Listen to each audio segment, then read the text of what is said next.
સુરતમાં પડેલા ધોધમાર વરસાદે સુરતની ઓળખ સમા કાપડ ઉદ્યોગને મોટું નુકસાન પહોંચાડ્યું છે। કાપડ માર્કેટમાં બેઝમેન્ટમાં આવેલી આશરે 1000 જેટલી દુકાનોમાં 2.5 થી 4 ફૂટ સુધી પાણી ભરાઈ જતા વેપારીઓનો માલ પાણીમાં ગરકાવ થયો છે। રક્ષાબંધનના તહેવારને ધ્યાનમાં રાખી વેપારીઓએ મોટા પ્રમાણમાં સ્ટોક તૈયાર કર્યો હતો, પરંતુ ભારે વરસાદના કારણે જેટલો માલ બચાવી શકાય એટલો બહાર કાઢવામાં આવ્યો અને બાકીની કિંમતનો માલ દુકાનોમાં જ પલળી ગયો।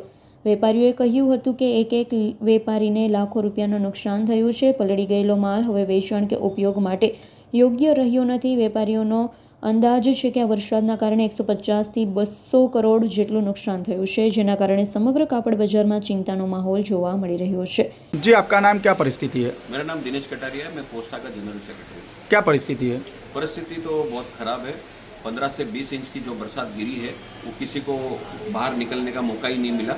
उसकी वजह से बेसमेंटों के अंदर खूब पानी आया है।